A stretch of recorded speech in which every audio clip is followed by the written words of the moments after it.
Now it's time for another episode of the 103 Amazing Facts About the Black Indian of the Western Hemisphere.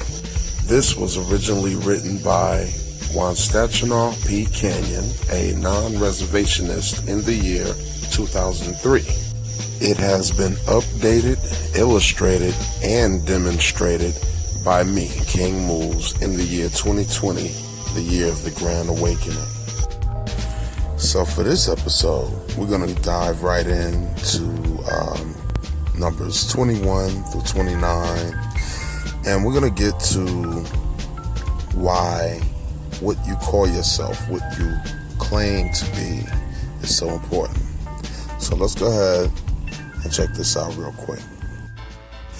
Number 21, Nat Turner, Paul Koof, Crispus Attucks, Dr. Martin Luther King Jr., Harriet Tubman, Denmark Vesey, Elijah Poole, aka the Honorable Elijah Muhammad, like millions of others, were indigenous, aka Indians, to the Western Hemisphere.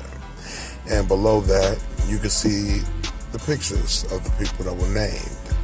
And as we go through the series, you'll notice that Canyon makes it very clear there are various people who are absolutely indigenous. They have Indian bloodline. And we'll see this a couple more times throughout the segments and the series, But just to let you know, all of these people had indigenous bloodline. Okay? But let's go ahead and move on to number 22.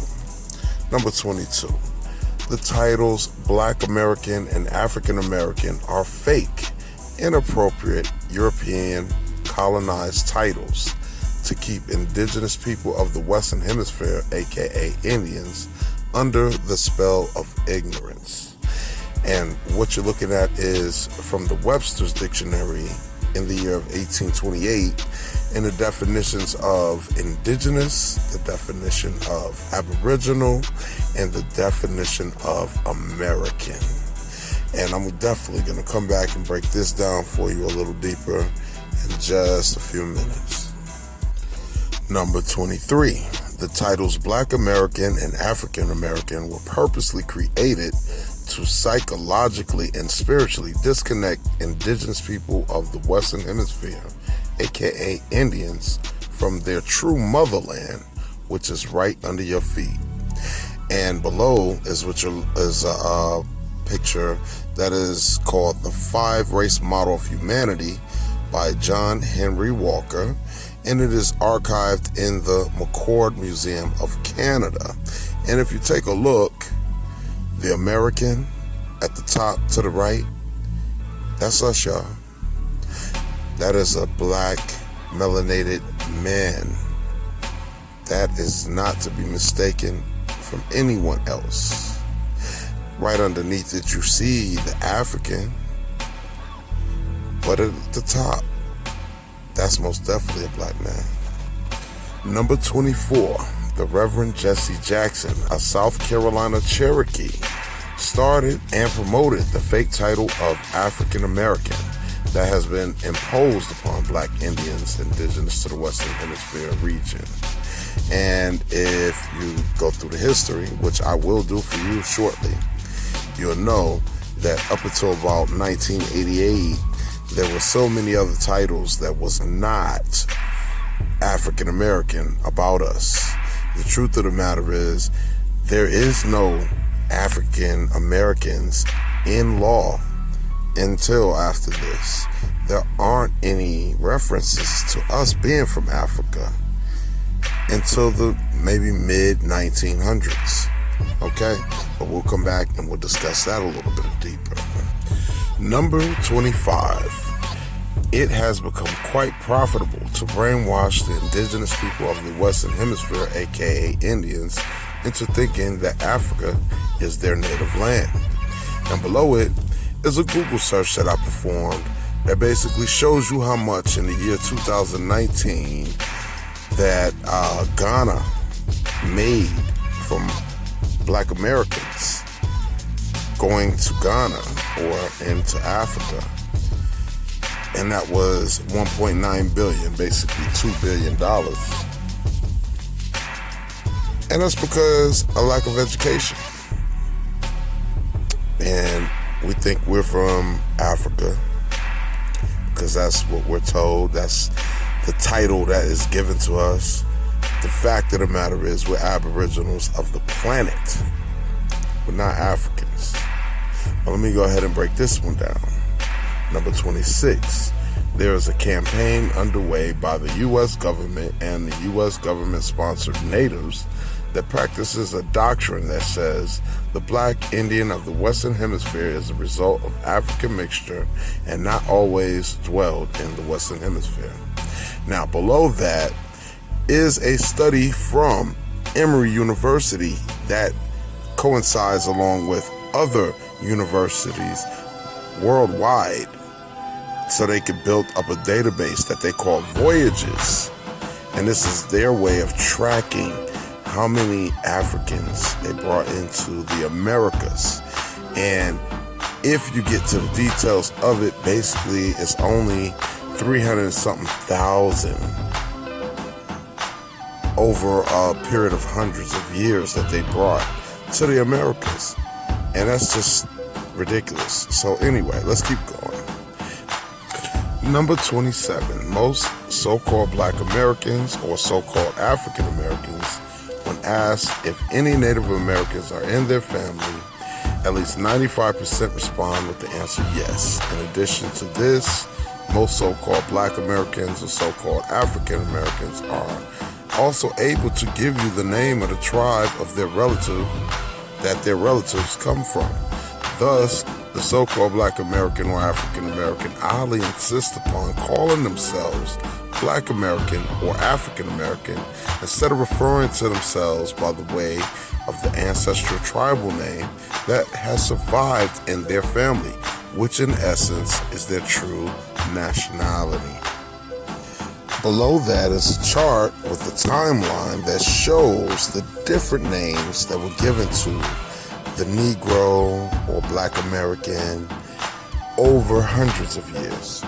Number 28, most so-called Black Americans or so-called African Americans find it difficult to accept themselves as being native or indigenous to the Western Hemisphere because of programmed, fabricated images of native people in the Western Hemisphere.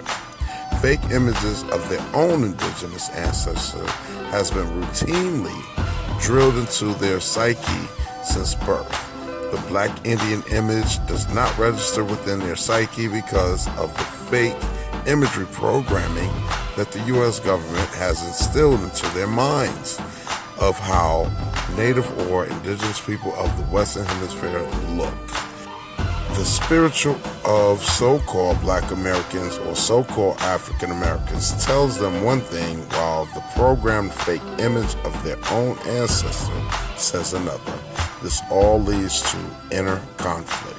The system and the media have been the two biggest giants behind the programming into the masses fake fabricated images of Native or indigenous people of the Western Hemisphere, aka Indians. And below that is a quote from Woodrow Wilson, a president, that said, "We want the class of persons to have a liberal education, and we want another class of persons, a very much larger class of necessity in every society, to forego the privilege of a liberal education and fit themselves into perform a specific difficult manual task."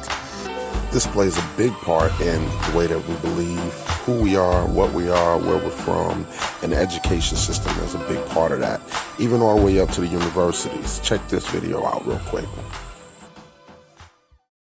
Whenever you are standing on soil where the bones of others may be buried deep down below, you begin everything with a salutation of respect to them, even if they're unseen or unknown or unrecognized. So I want to do that first. And secondly, and this is from my grandmother, she always told me, a little knowledge is a dangerous thing. In the matter of tonight, what I have is a little knowledge. There are numerous scholars, some of them my colleagues here at Brown, who are making the study of Indian slavery one of the focuses of their work. More importantly, there are historians of the nations and of the communities of Native Americans and others in this region who know far more than I do about the history of Indian slavery. So my task is to try not to be dangerous, in honor of my grandmother, yet add something useful to the collective pot so that we can have a good discussion.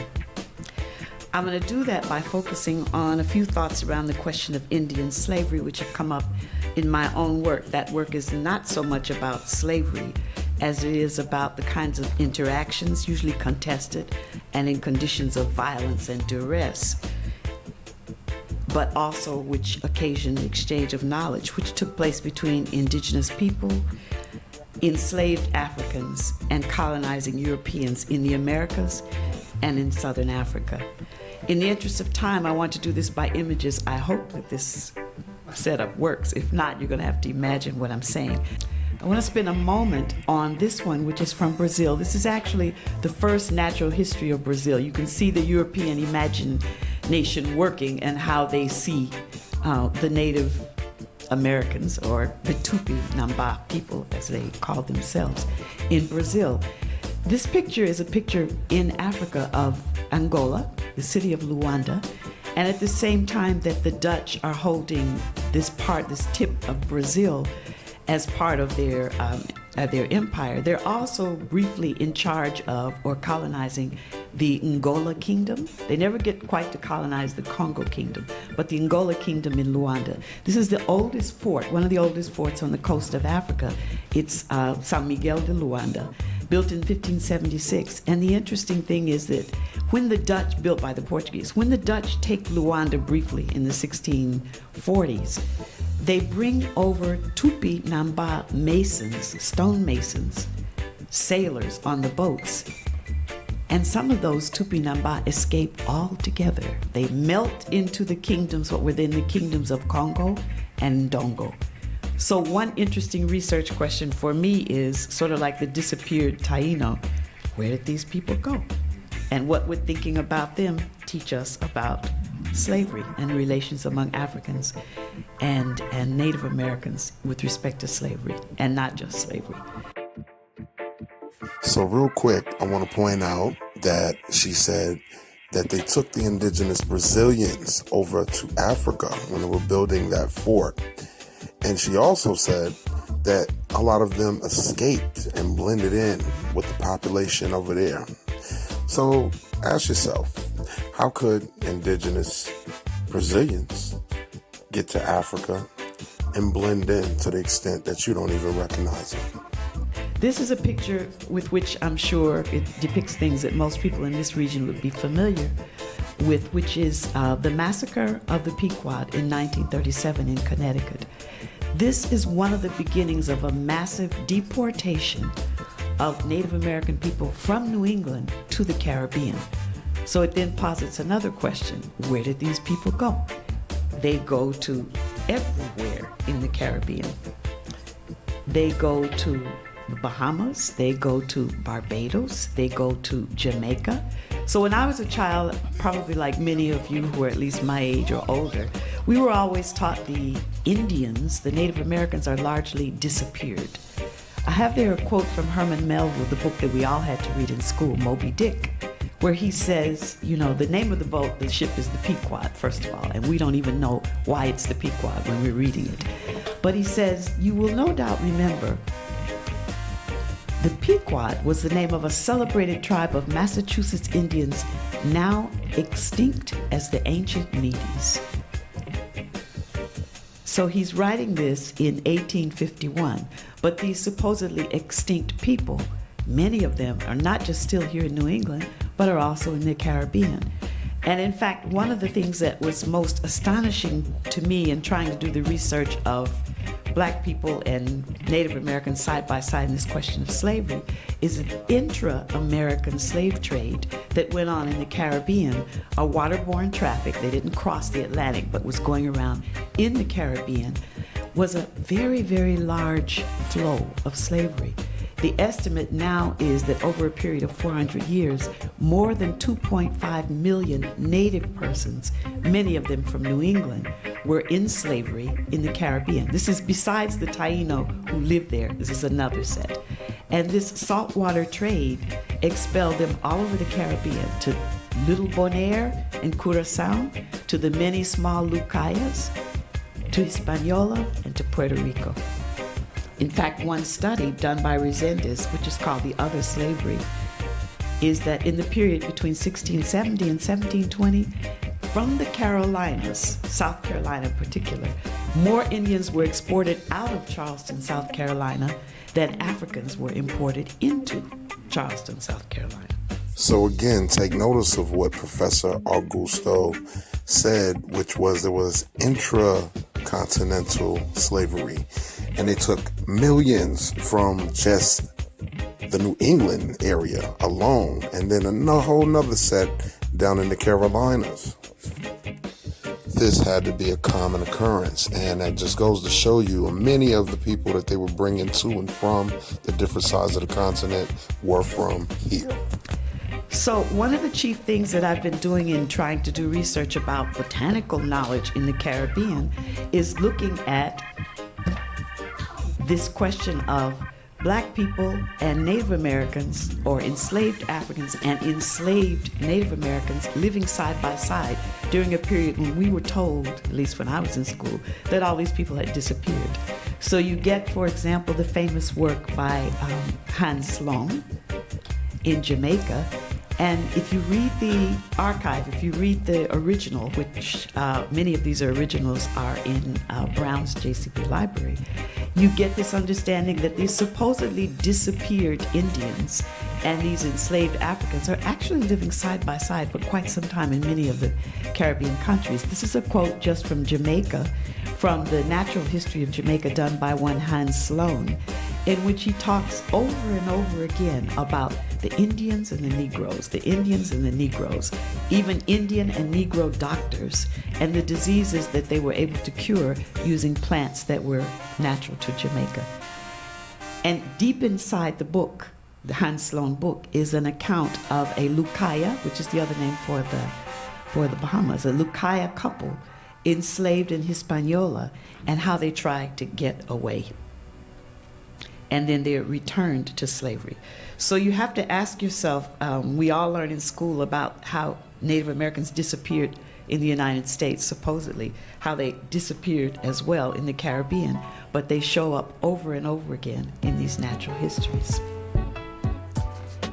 One of the things that also shows up in these old colonial histories is a question of Native American revolt, enslaved African revolt, and how afraid the colonists up and down the East Coast and down into the Caribbean were of this revolt. So in 1502, you get one of the earliest ones where the Spanish governor of Hispaniola asks the King of Spain, essentially he just says, please don't send me any more of these African slaves. Let's have a moratorium, because they run away to the mountains of Hispaniola, which today is Haiti and the Dominican Republic, and they don't come back. And furthermore, they pair up with the Native Americans who are the Taino who are fleeing, and we don't know what's going on up in the mountains, but it's dangerous. So let's just have a moratorium. So this is definitely a point I want to point out real quick. Okay, you saw on the board that it never said African, but she entered African into it. And that happens often in writing. You know, they mention Africans when in fact they never actually say Africans. They may say black, they may say Negro. That does not mean African. So that letter that she's talking about, he wrote it. Nicolas de Ovando, he was the governor down there at the time, and wrote to King Ferdinand and Queen Isabella in Spain, and they actually wrote back, and I did find the letter that the king and queen wrote back to him, basically with directions. And at that point, he only mentioned, the king and queen only mentioned Indians and Christians, and obviously the Christians were the white people that were there. The Indians were their concern. They were concerned about the Indians and how they were being treated. The letter comes from the Library of Congress, and throughout it, they don't mention Africans once. So, read along with me. The following are things that you, Fray Nicholas de Ovando, Commendador of Lares of the military of Alcantara, are to do on the islands and mainland of the Ocean Sea, where you will serve as our governor. You are to work diligently in those things that pertain to the service of God and ensure that divine services are conducted with the proper respect, order, and reverence. Because it is our will that the Indians be converted to our holy Catholic faith and their souls be saved, you are to take care, without using any force against them, that the priests who are there to teach and admonish them for this purpose with much love, so that they are converted as quickly as possible. You are to see that all the vecinos, Spanish household sellers, and residents of the above said islands and mainland submit to you personally and with their dependents, and that they obey you as our governor in everything that you order on our behalf. And you are to ensure that all live in peace and justice, treating all equally without exception. You are to ensure that the Indians are well treated and can walk safely throughout the country without anyone assaulting or robbing them or doing them any other harm. Because we have been informed that some Christians in the above said islands, and especially in Hispaniola, have taken the Indians' wives and other things from them against their will, you shall give orders as soon as you arrive that everything taken from the Indians against their will be returned. And if Spaniards should wish to marry Indian women, the marriages should be entered into willingly by both parties and not made by force. Because it is our will that the Indians pay the tributes and dues they owe us as subjects in our kingdoms or lordships, you are to speak with the caciques or principales, Indian leaders and headmen, and whatever Indians you think necessary, negotiating with them the tribute to be paid each year. Because it will be necessary to use Indian labor in mining gold and other tasks we have ordered done, you are to require the Indians to work in the things of our service, paying to each the salary that seems just to you. Because it is necessary to found some towns on Hispaniola, you are to establish new towns in the numbers and at the sites that seem best to you after careful inspection. Because it is our will, the Christians in the above said island of Hispaniola live together from now on rather than being scattered throughout the countryside. You should ensure that no one lives outside the towns that are established on the island. Since the security of the land requires the construction of some forts, you ought to determine the manner of building these forts and build up to 3.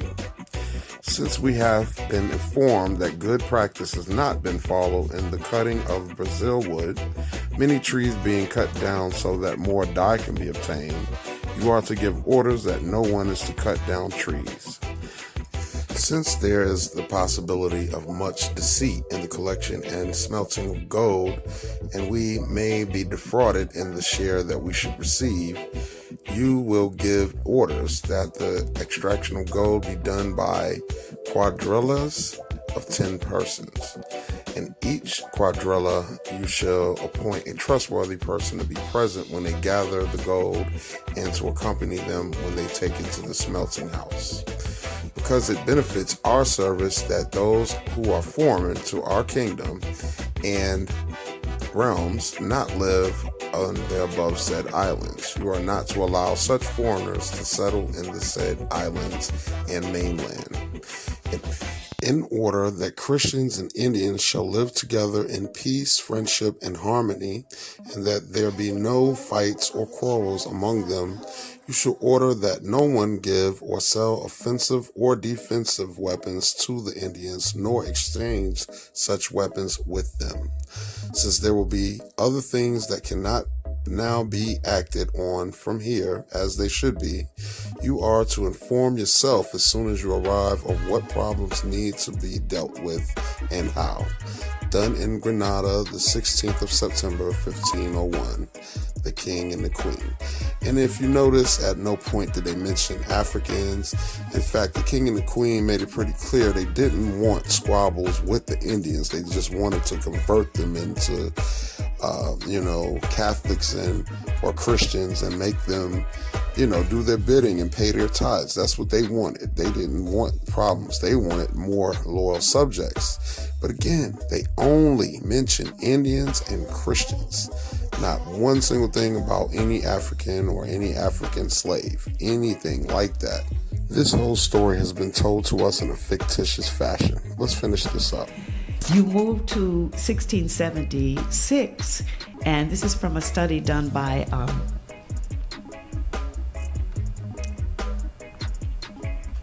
Professor Linford. Yeah, where are you? I think he's here somewhere. Exactly. One of his early studies, because he continues to do this work. Dangerous Designs, the 1676 Barbados Act to prohibit New England Indian slave importation.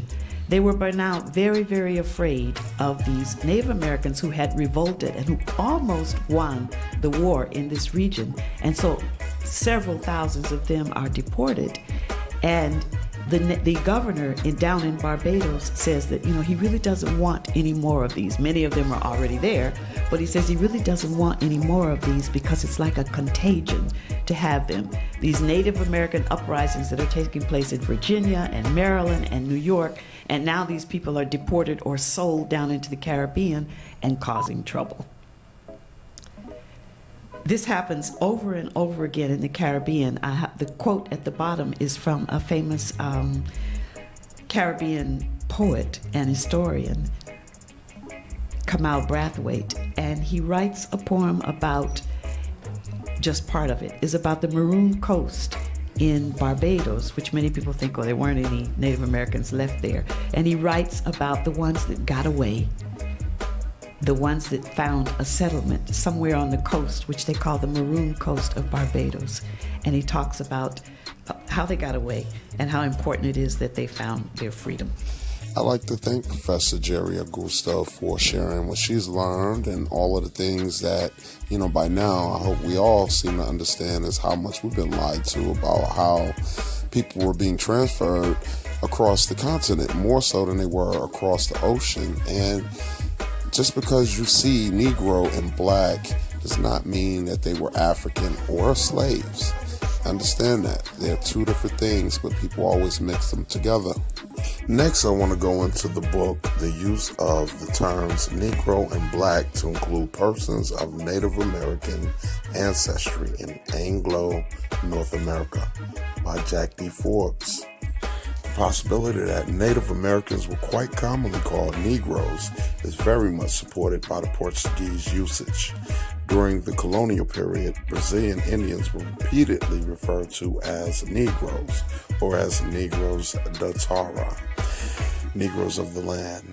A great many examples from the 16th and later centuries are cited by George Frederici in his analysis of Portuguese sources. These do not have to be repeated here, but suffice to say that it was common that finally in 1755 a royal decree had to be issued as follows. Among the regrettable practices have resulted in the disparagement of the Indians. One prime abuse is the unjustifiable and scandalous practice of calling them Negroes. Perhaps by so doing, the intent was no other than to induce in them the belief that their origins they had been destined to be the slaves of whites, as is generally conceded to be the case of blacks from the coast of Africa. The rectors will not permit henceforth that anybody may refer to an Indian as a Negro, nor that they themselves may use this epithet among themselves as currently the case. This Portuguese usage is extremely significant not only because American or part American slaves could be referred to as Negroes in early shipment records, but also because it very much affects one's analysis of population statistics in colonial Brazil, where in fact the categories of Negro and mulatto must have often included domesticated or enslaved Indians and mixed bloods.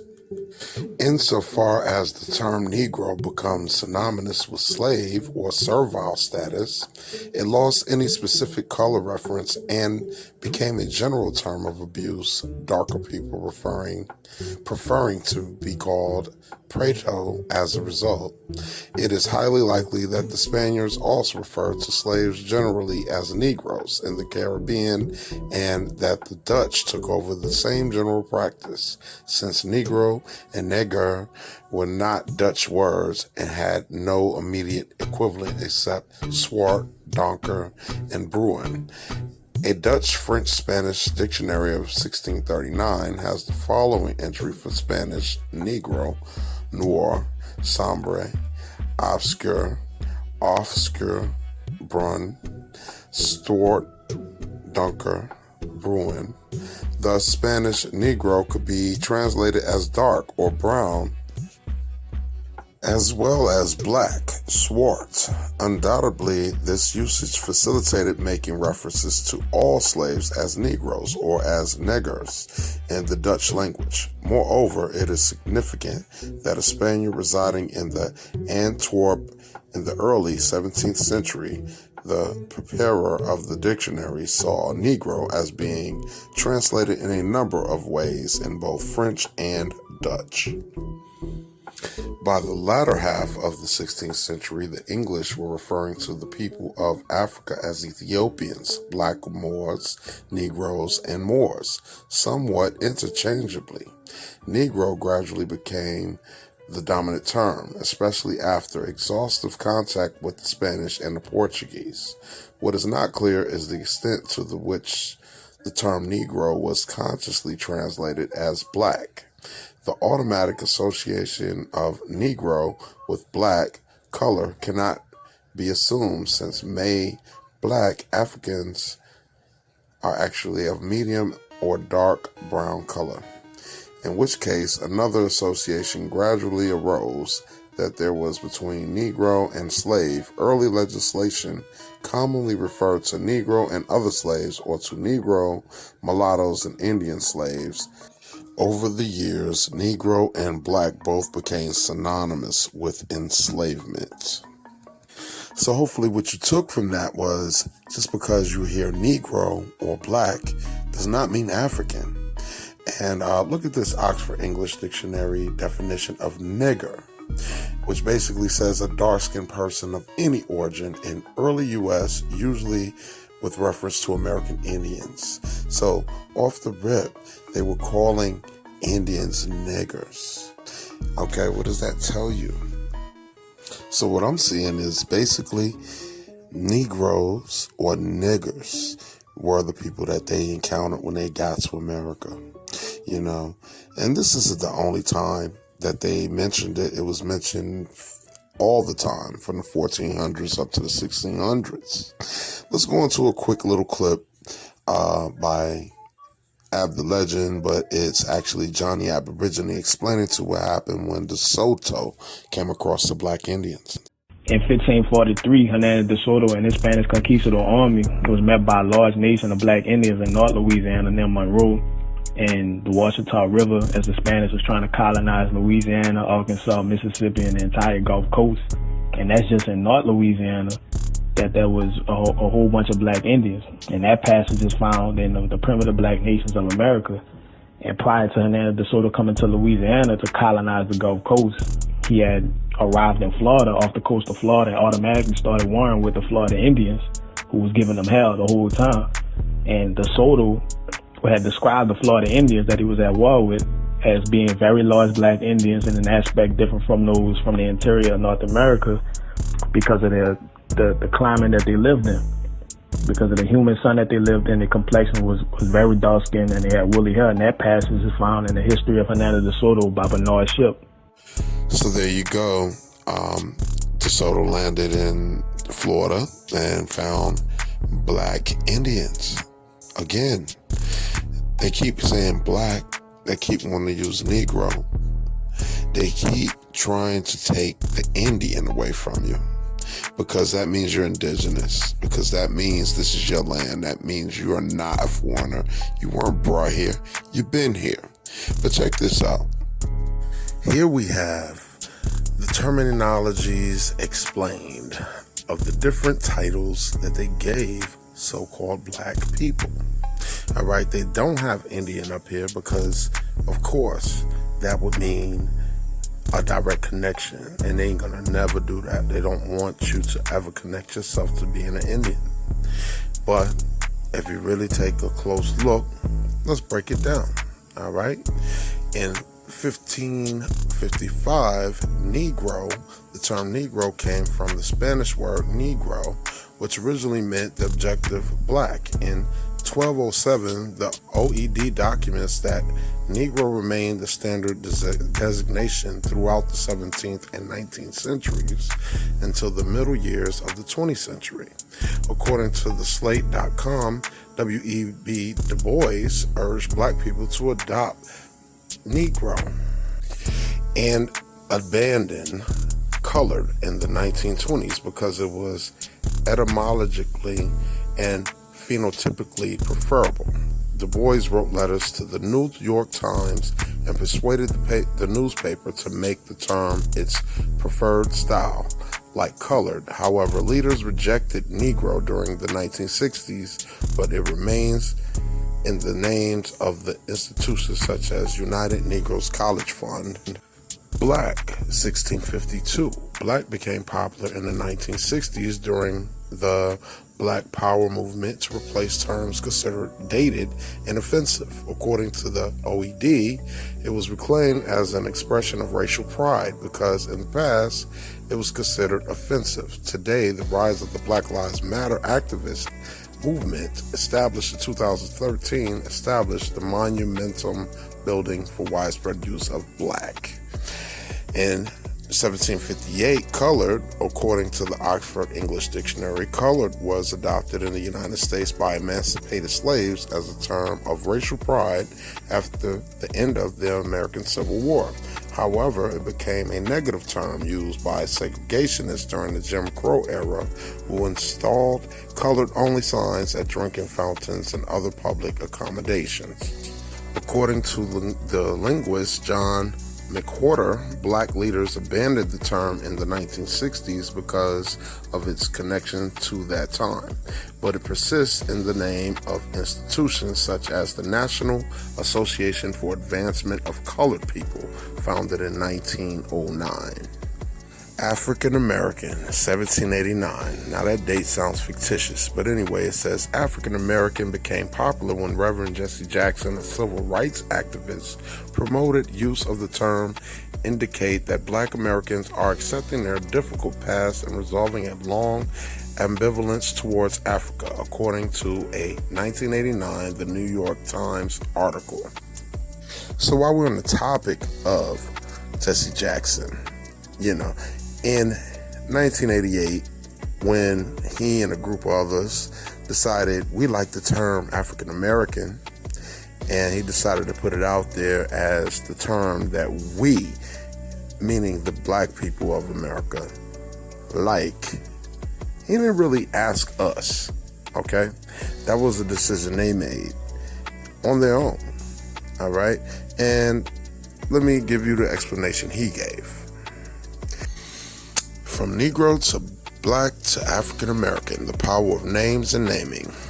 In December 1988 news conference at Chicago's Hyatt Regency O'Hare Hotel, where leaders of 75 black groups met to discuss a new national black agenda, Jesse Jackson announced that members of their race preferred to be called African American. The campaign he then led to replace the term black met immediate success among African American opinion makers and more gradual acceptance in the national press. Jackson's cultural offensive proposed the ethnic reference for a racial one, aiming thereby to help create as much as express a sense of ethnic identity among the Black Americans. It recalled a successful imposition of Black over Negro 20 years earlier and renewed other themes of the Black Power movement of the late 1960s. Names can be more than tags. They can convey powerful imagery. So naming, proposing, imposing, and accepting names can be a political exercise.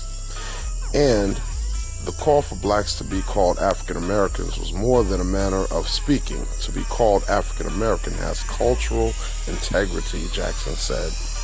It puts us in our proper historical context. Every ethnic group in this country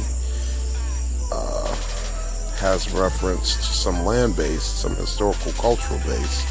African Americans have hit the level of cultural maturity. There are Armenian Americans and Jewish Americans and Arab Americans and Italian Americans. And with a degree of accepted and reasonable pride, they connect their heritage to their mother country and where they are now. So let me just say off the rip, him saying that, he may have thought he was doing the right thing, but it caused a lot of confusion amongst the people. And here's an example. Here in Carolina, they had debates over that title, Black or African American. You know, everybody didn't just wholeheartedly accept that. You know, I'm gonna guess there was quite a few people who weren't necessarily happy to be called African anything, especially knowing, like himself, you ain't African, bro. You knew about being Cherokee. Here's his family on the Dawes Rolls. And it shows. His people were Cherokee by blood. You know what I'm saying? He knew it.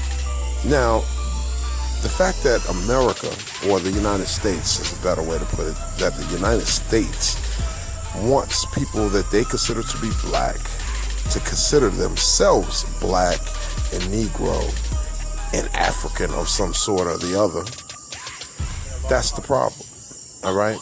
But he was known his entire life. He had Cherokee bloodline. And while they say Black, what they're not realizing is Blacks were the Indians. See, I don't get mad at people who don't understand that yet.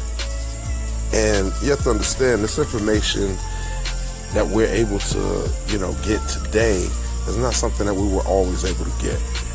But the kids, they starting to get it.